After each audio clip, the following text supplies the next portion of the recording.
Salut tout le monde! Alors, on est dans notre deuxième soirée informative parce qu'on en a fait une déjà.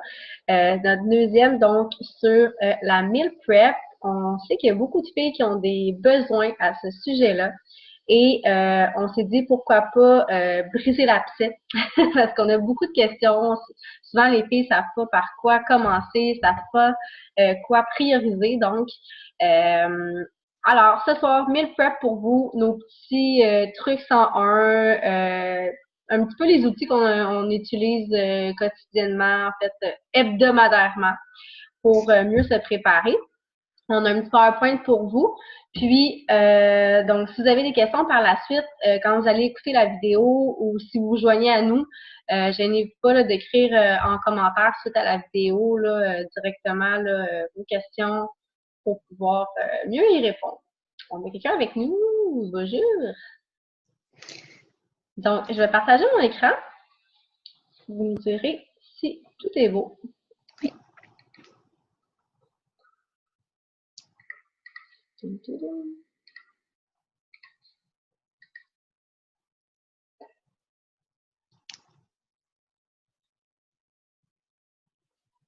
Est-ce que vous voyez l'écran?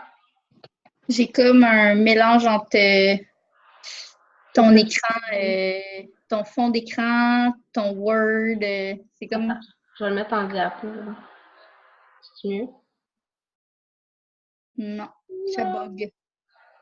Mais sinon, on Allô, on pourra. a quelqu'un avec nous? Donc, OK, ça fait la même chose encore, hein? Ouais. C'est ça, je te disais. Sinon, on pourra l'envoyer peut-être. Ouais, on l'enverra au pire. Au pire, je vais fermer l'écran puis on va en parler. OK.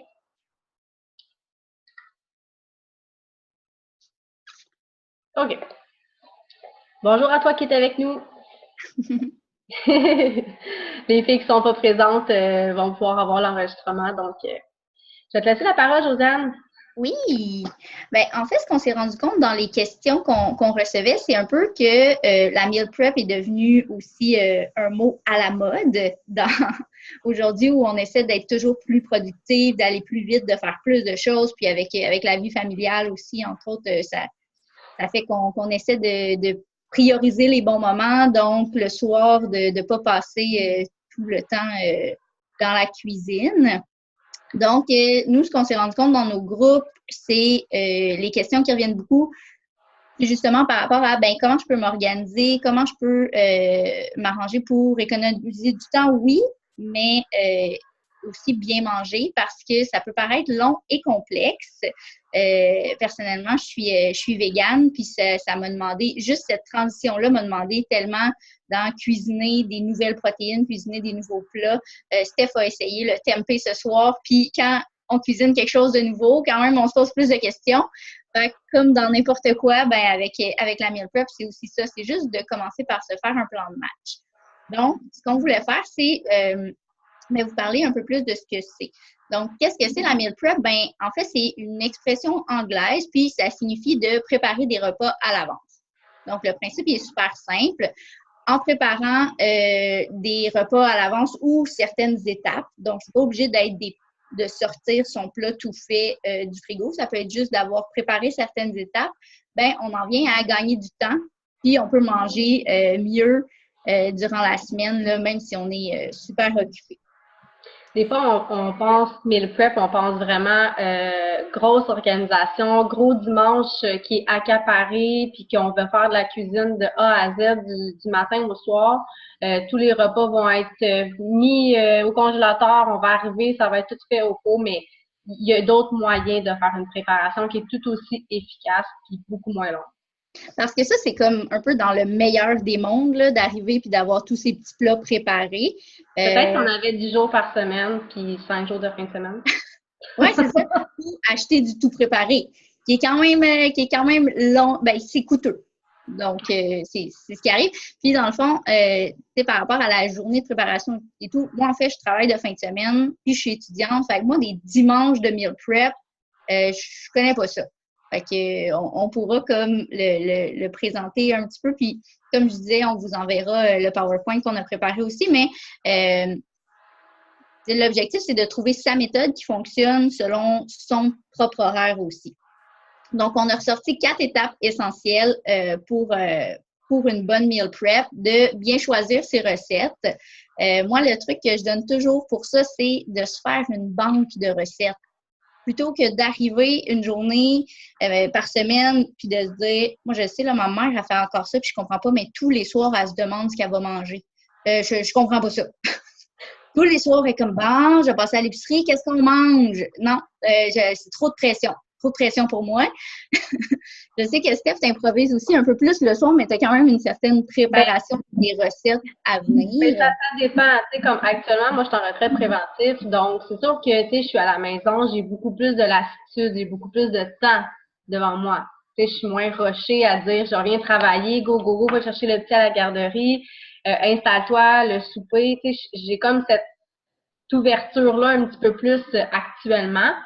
Mais reste que je vais savoir un peu dans ma semaine ce que je vais au menu, mais tu sais, moi, j'ai jamais été quelqu'un qui aimait ça, savoir que absolument le lundi, c'était ça au menu, le mardi, c'était ça, le mercredi. Tandis que j'ai une amie, j'arrive chez elle, puis c'est lundi, mardi, mercredi. Tu sais, je vais m'en mettre 4-5 repas selon ma semaine, mais ça se peut très bien que je m'amuse à jongler à travers ça.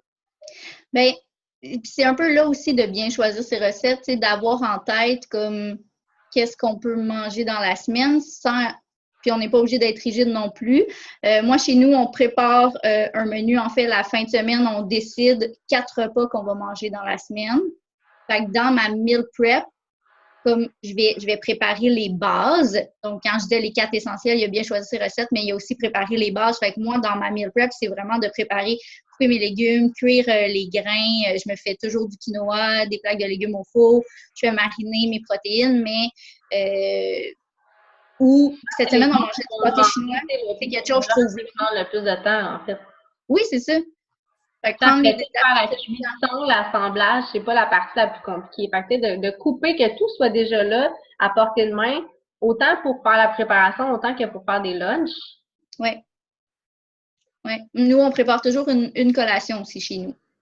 Dans le fond, on a nos bases, puis on a une collation. Fait que dans les recettes qu'on choisit, puis dans les recettes, d'essayer aussi peut-être qu'il y ait des aliments qui reviennent parce que ça fait en sorte que, OK, ben du brocoli, je vais en couper plus, puis ces 2 soirs-là, je sais que je vais avoir du brocoli. Donc, quand on va faire notre liste d'épicerie, parce que de se faire une liste d'épicerie, ça aide beaucoup dans l'organisation aussi. Salut, Céline! Donc, c'est une autre étape de se faire une liste d'épicerie précise, puis d'optimiser l'assemblage de tes recettes. Fait, dans le fond, de savoir que ça ne devienne pas trop lourd le soir quand tu arrives. Qu'est-ce que tu peux faire comme étape pour avancer? Et il y a des recettes que je fais juste pour la semaine parce que je trouve ça long. Là. Au pire, c'est des recettes qu'on peut faire, mais ça congèle l'avance. Il faut toujours savoir s'adapter. Puis, je pense que chaque personne est différente là-dessus. Il y en a qui vont aimer ça, comme passer beaucoup de temps en cuisine le soir, parce que ça dépend de nos situations familiales aussi, là, puis ça dépend de nos emplois. Regarde, c'est comme, bon, c'est une seule parmi nous elle a rien travaillé, elle a un horaire qui finit de travailler le soir. Moi, j'arrive à 4 heures chez moi, 4h30. On n'a pas la même situation. Oui. D'être consciente de son horaire, puis sur les réseaux sociaux, il y en a plein de belles meal prep. En ce moment, là, il y a entre autres la meal prep des trucs congelés, comme Steph parlait. Vraiment, en enregistrement, hein? Je te laisse aller. Mon gars, il pleure, OK? C'est ça la beauté du live. Si tu veux y aller, vas-y. Donc, la meal prep congelée, c'est vraiment de tout préparer et de congeler. Ça peut être de préparer même. Moi, j'ai une amie, ce qu'elle fait, c'est que quand elle se fait une marinade, elle la fait en double, en triple. Puis elle se prépare comme 3 sacs ou 3 plats où elle va se mettre des protéines différentes, puis elle va mettre cette marinade-là qu'elle fait congeler. Fait que tant qu'elle la faire une fois, elle la fait 2-3 fois, puis elle congèle en écrivant dessus parce que sinon, ça fait des surprises. Moi, dans mon congélateur, en ce moment, on a plein d'affaires qu'on ne sait pas c'est quoi. Fait qu'on les décongèle puis on découvre. Mais ça, c'est juste parce que je ne suis pas full organisée. Fait que il y a le fait de faire de cette façon-là. Fait que, ça pour dire d'un peu l'adapter à sa réalité, à soi. Là, fait que moi, j'ai des amis qui, une fois par mois, vont se faire une grosse meal prep. puis comme cuisiner plein de choses. Les cuisines collectives, c'est ce qu'elles font, entre autres, là, quand elles se rencontrent, elles cuisinent quelques repas d'avance. Donc, c'est juste de voir ce qui est efficace dans sa propre réalité aussi par rapport au temps qu'on a. Donc, sinon, l'autre étape qu'on voulait voir avec vous, c'est pour l'épicerie. Quand on va à l'épicerie, tantôt je disais se faire une liste d'épicerie, comment rendre tout ce qui est à l'épicerie efficace pour sa meal prep. Mais quand tu prépares ton menu de la semaine, de regarder les spéciaux. Donc, en même temps, ça va t'inspirer pour les recettes. Si jamais c'est difficile pour toi, qu'est-ce qu'on mange? Je sais que pour des gens, c'est lourd de faire comme qu'est-ce qu'on mange cette semaine. Comme je disais, moi, j'ai une banque de repas dans laquelle je vais piger. J'essaye aussi de préparer mon menu au mois. Puis, je suis pas rigide dans ça. C'est juste que j'écris des idées en début de mois sur qu'est-ce qu'on mange dans les semaines à venir. Puis, comme ça, je sais un peu plus rapidement quand je fais ma liste d'épicerie. Mais par contre, je vais l'adapter au menu aux spéciaux de la semaine.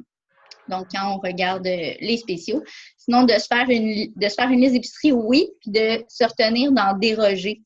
Donc, d'acheter ce qu'il y a sur ta liste parce que ça va te permettre d'économiser de l'argent, du temps, de l'énergie. Donc, d'acheter vraiment ce qui est là. Souvent, ça évite un peu comme quand on dit de manger avant d'aller à l'épicerie. Parce que sinon, on a faim puis on achète plein de cochonneries. Donc, moi, c'est pour ça que je ne fais pas l'épicerie. C'est mon chum qui le fait. Fait que, comme ça, c'est lui qui achète des surprises. Mais, donc, d'acheter ce qui se trouve sur notre liste puis de prioriser les fruits et les légumes de saison. Ça va être moins cher, ça va être meilleur au goût, ça va être mieux pour l'environnement parce qu'il va avoir fait moins de chemin. Mais ça, c'est un peu ma petite conscience environnementale à moi. Mais de prioriser ça. Puis ça fait souvent qu'on fait des belles découvertes, puis qu'on a accès à des produits qu'on n'aurait pas essayé d'habitude pour avoir travaillé dans des marchés publics. Il y a beaucoup plus de légumes, de sortes de légumes que ce qu'on pense. Il me semble que dans mon enfance, j'ai mangé beaucoup les mêmes sortes de légumes. Puis maintenant, j'en découvre vraiment beaucoup de nouveaux. Tantôt, on disait qu'il y avait différents types de meal prep. Puis c'est un peu aussi de se demander à quel moment on la fait. J'ai ressorti 3 manières différentes de faire la meal prep. Puis, comme on dit un peu depuis le début, de se questionner par rapport à sa propre réalité. Donc, la préparation le jour même, qui est comme simplement le fait de j'arrive le soir, je prépare le souper. Je sais que moi, ma belle-sœur, elle prépare le souper du lendemain. Donc, à chaque soir, elle prépare après le moment du souper, où ils ont soupé en famille, il y a un des deux dans le couple qui va préparer le souper du lendemain. Fait que comme ça, ils savent que quand ils arrivent avec les enfants, ils ont juste à faire cuire, puis ça va être prêt. Donc, ça, c'est une méthode. Sinon, la préparation du dimanche, qui peut être n'importe quelle journée de la semaine, là, comme on ne juge pas sur la journée. La préparation du dimanche, ce que ça fait, c'est que oui, ça va prendre du temps sur le coup, mais ça va permettre d'économiser du temps d'autres journées. Steph est pas là, je suis un peu comme toute seule. Cine, démute-toi. Parce que j'ai rien à ajouter. Je suis comme toute seule. Donc, c'est correct, là. L'objectif, c'est de partager l'enregistrement, mais je me sens en présentation orale en ce moment. Donc, la préparation du dimanche. Je pense que c'est ça, on s'en est parlé l'autre jour, puis toi, tu fonctionnes comme moi, mais de préparer les bases. Le plus possible, tu sais, dans le fond, le dimanche, chez nous, c'est la journée d'épicerie. Ou sinon, si on le fait l'épicerie quand même le vendredi, somme toute, la préparation se fait tout le temps le dimanche. Puis, ne serait-ce que juste laver fruits, légumes, les couper, les mettre dans des beaux plats Tupperware ou sacs réutilisables, peu importe. Mais sinon, préparer déjà en avance mes marinades le plus possible ou du moins décongeler ce que j'ai besoin pour la semaine. J'ai la chance d'avoir... Je congèle mes marinades même. Comme je mets dedans, puis dans mes sacs, puis je congèle avec la marinade. Fait c'est encore plus que ça cette semaine, c'est pas grave. Mais c'est ça, ça ressemble à ça pas mal, tu sais, tout ce qui est préparation. Sinon, si je décollation, je les fais la journée même aussi. Il y a un beau chat en arrière qui gratte sa dent.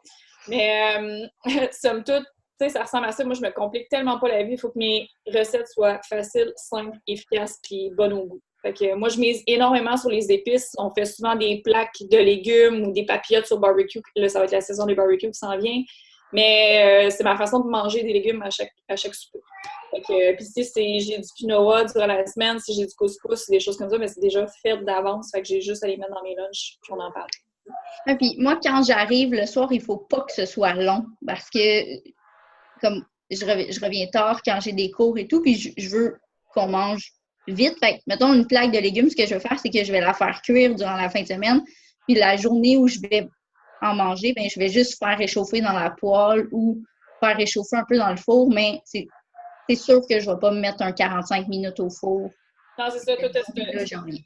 moi, j'ai la chance, tu sais, moi, je finis de travailler, j'arrive un peu plus tard à la maison, j'ai la chance que ce soit mon chum qui cuisine. Pas que je cuisine pas, j'adore ça. C'est juste que si c'est moi qui cuisinais, on mangerait. Oui, dans votre réalité Dans familiale. la réalité actuelle, on mangerait trop tard.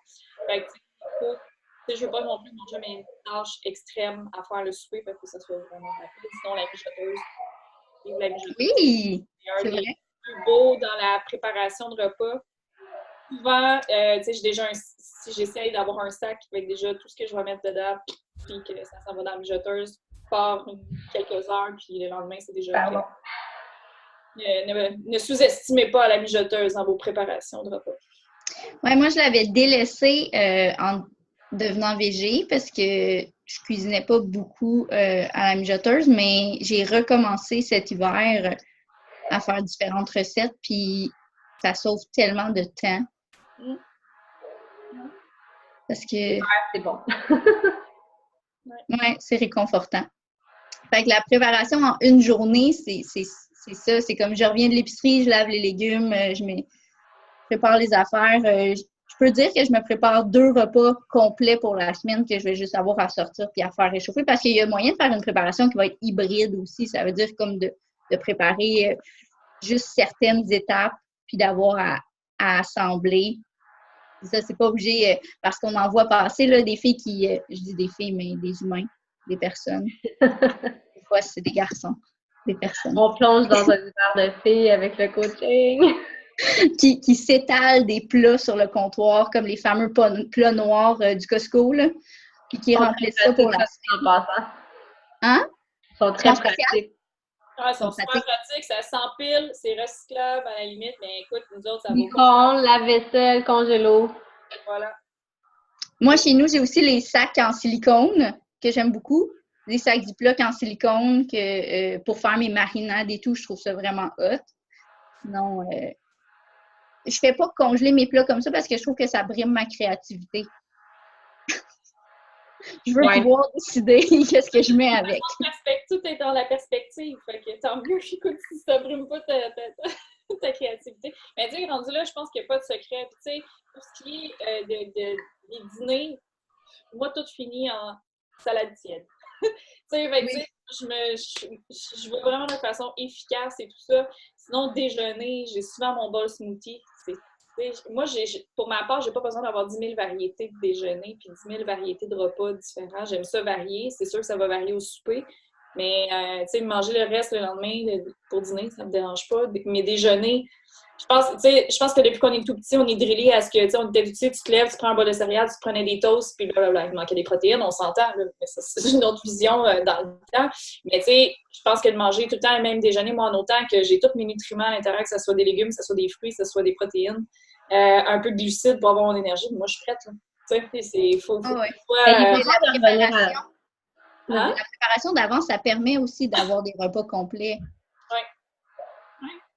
Comme ça, n'ayez pas peur de revenir à la base. On dirait que trop souvent, on pense qu'une meal prep, c'est comme que ce soit des choses très compliquées, mais pas nécessairement. Des fois, mon chum il me disait, ben moi, je vais être très heureuse si j'ai mon petit légume, ma petite protéine, puis mon petit à côté, là. Moi, j'étais comme, c'est plate, il me semble ça, j'ai pas l'impression de faire une recette. Fait que, une fois de temps en temps, c'est de faire un équilibre là-dedans, dans la simplicité, puis dans peut-être, là, on a envie de se créer quelque chose de plus d'innover, quelque chose. C'est ça, exactement. Puis, tu sais, ce soir, c'était hyper simple, c'était des pizzas sur pita, là. je veux dire, je me suis pas cassé la tête. On avait un pita qui avait, tu sais, on les a choisis à l'épicerie, qui avait un certain gramme de protéines à l'intérieur. Tu mets la protéine que tu veux, tu mets ta sauce, tu mets un peu de fromage, épinards, légumes, voilà. Oui, de revenir aux recettes simples, là, on n'est pas obligé de faire toujours des recettes super compliquées. Moi, c'est un maximum de 3 recettes par semaine. Comme les autres repas, ça va être sur le fly, quelque chose qu'on va dans le congélateur. Puis pour les personnes qui ont des enfants peut-être plus âgés que le mien, là, le mien est encore à l'âge de pleurer parce que là, je pense qu'il s'ennuie de son papa qui travaille trop dans les impôts. Il est comme pas consolable. Achève les impôts, Jacob. Ouais, il le ressent, je pense. Bref, tranche de vie. Mais c'est ça, pour ceux et celles qui ont des enfants peut-être un peu plus âgés, ayez pas peur aussi de les impliquer avec vous, puis de leur faire ouvrir les livres de recettes ou de regarder les circulaires avec eux, puis de faire choisir des aliments. Qu'est-ce qu'ils ont envie? Tu sais, des fois, on se casse la tête, puis on dit souvent que la maman, la femme, a souvent une grande charge mentale. On sait que on va s'occuper d'une grosse partie des enfants, de l'école des enfants. Tu sais, c'est peut-être stéréotypé, mais c'est fréquent. Puis je veux dire, ça a été. C'est pas stéréotypé, c'est un problème social. C'est effectivement ça. Puis bon, tu sais, oui, il y a des hommes qui cuisinent, mais bon, il y a peut-être beaucoup plus de mamans à la maison qui sont elles en charge de au moins penser à c'est quoi les repas. Peut-être que papa va prendre le lead de cuisiner des choses, mais il y en a beaucoup que ça va être les femmes à la maison qui vont avoir la charge de dire, bon, qu'est-ce qu'on mange cette semaine? Là, on dirait, dès qu'on se met à se poser ces questions-là, on peut tomber vite dans le négatif et d'en faire, c'est une charge supplémentaire dans ma semaine, dans mes to-do à faire. OK, qu'est-ce qu'on a envie de manger? Faut aller faire l'épicerie. Faut préparer. Fait que, tu sais, ayez pas peur de les impliquer avec vous dans ces choix-là. Ça peut être juste comme créatif, puis des fois, c'est comme, on fait plaisir à tout le monde, puis on a des soupers, des dîners plus agréables. Oui, de consulter les autres membres de la famille. Puis d'essayer, parce que, moi, j'en parle parce que ce soir, t'en as parlé tantôt, que j'ai essayé le tempeh ce soir. Puis je trouve ça le fun dans notre communauté, tu sais, qu'on a Josiane qui est végane, qui nous fait voir un autre aspect de l'alimentation. Puis moi, j'étais vraiment difficile, mais vraiment. Jeune, je ne mangeais pas aucun fromage fondu, pas de champignons, les légumes cuits, j'en mangeais des légumes mais crus, j'avais de la misère. Chop suey, tu sais, j'étais très, très sélective, puis je pense que c'était plus psychologique mon affaire. Puis là, je vois tellement, c'est à force d'être dans la préparation, dans la découverte que là, on fait comme, je vais essayer. Ça se peut qu'on n'aime pas, mais on se laisse la chance d'essayer des choses. Puis, tu vois, ce soir, la recette que j'ai faite de Jean-Philippe, je l'ai vraiment aimée. Mon chum a aimé ça. Peut-être que je ne mangerai pas toutes les semaines pour pas que lui se tanne. Puis mon gars, ça a plus ou moins passé, mais il a essayé. C'est une texture particulière. Il y a tellement de choses sur le marché maintenant. C'est comme, laissez-vous le droit d'essayer, puis une fois de temps en temps, peut-être aux 2 semaines, de faire quelque chose que vous n'avez jamais fait, puis ça va peut-être comme créer une nouvelle recette à votre arc. Oui, puis ça, je sais que c'est la VG en moi qui parle, mais il y a beaucoup d'initiatives de une journée sans viande. Mais, mettons, les lundis sans viande, qu'à notre menu, on prévoit pas de viande. Puis ce que je trouve positif dans ça, c'est que ça permet surtout d'essayer des nouvelles recettes, de faire comme, OK, mais qu'est-ce qu'on pourrait bien manger d'autre que de la viande ce soir? Puis, si vous avez besoin d'idées de recettes, Puis dans la communauté, c'est le fun. Gênez-vous pas, surtout que vous soyez dans notre communauté ou pas, parce que c'est sûr qu'il y a des gens qui vont peut-être avoir l'enregistrement qu'on présente ce soir qui sont pas dans notre communauté santé avec le coaching. Nous, on a la chance de partager beaucoup, beaucoup de recettes là, avec nos participantes. Mais gênez-vous pas, si des fois vous avez des inspirations, vous avez des questions pour venir nous écrire. Puis, ça pourrait être intéressant. Là, on a parlé un peu de nos façons de faire. Mais que suite à l'écoute de cette vidéo-là, soit vous venez nous en parler en privé ou soit vous nous laissez en commentaire sous la vidéo un peu c'est quoi vous, votre meal prep, c'est quoi votre organisation dans les repas la semaine. Des fois, d'échanger, on peut trouver des astuces, puis il n'y a personne qui est mieux qu'une autre. Il y a toujours place à l'amélioration, puis on apprend. Oui, puis sur nos pages, on partage toutes des trucs, des recettes, des astuces, mais on en reçoit aussi. Mm-hmm. Tout à fait. Place aux petits progrès, un à la fois. Oui! Ben, puis, sur ça, vous faites le tour, j'ai manqué un bout, là, mais... Oui, en fait, moi, je voulais juste dire de se donner la chance d'essayer de s'organiser comme ça, de plutôt que de faire comme ah non, ça va être trop compliqué d'essayer de mettre quelque chose en place, ben oui, d'y aller un petit progrès à la fois, puis de bénéficier des avantages. Moi, je suis une petite bête anxieuse, là, puis d'organiser ma planif de repas, ça m'aide vraiment beaucoup à me gérer, puis à continuer à aimer cuisiner. Ouais, mais je pense que tout est une perception aussi. Tu sais, je pense que déjà là, de se dire oh non, pas déjà l'épicerie. Oh non, pas déjà un repas. On peut-tu déjà, tu sais, de juste changer son mode de pensée puis de dire hey, écoute, cette semaine, je vais essayer ça. Tu sais, de juste changer la terminologie parce que là, je vais dire que j'embarque dans un autre sujet, mais qui est un peu le mindset puis préparation, mais somme toute, de juste faire attention. Tu sais, on utilise beaucoup le ne pas. Ça me tente pas. Oui. Je suis fatiguée, je suis ça, blablabla. Fait que, tu sais, ça, déjà là, votre mental ne fait pas la différence entre le positif et le négatif. Hein. Si je te dis, pense pas à une banane, vous allez penser à quoi? Une banane. Voilà. Fait que, tu sais, on a un petit enfant de 5 ans à peu près dans la tête. Fait que, tu sais, juste de dire, hey, cette semaine, là, hey, je vais avoir du plaisir à aller faire mon épicerie parce que je veux essayer des nouvelles choses. Ah, je vais avoir du plaisir cette semaine. Je vais tellement être organisée, là, parce que je vais préparer mes repas cette semaine. T'sais. Fait que juste de changer déjà là, votre cerveau va faire comme, hey, finalement, c'est super le fun. T'sais, j'ai plus, tu sais, de juste. Ça se travaille. Ça se travaille, puis c'est un muscle. Fait que, osez l'utiliser, ça vaut la peine. Vraiment. Fait que sur ça, on espère qu'on vous a donné des outils de plus à mettre dans votre sac à dos. Puis, gênez-vous pas, on a vraiment envie de connaître vos façons de faire, puis qu'on puisse avoir comme des échanges suite à ça. Alors, on pourra s'en reparler après l'enregistrement, après votre écoute. Alors, on vous souhaite une belle fin de soirée tout le monde. Bye!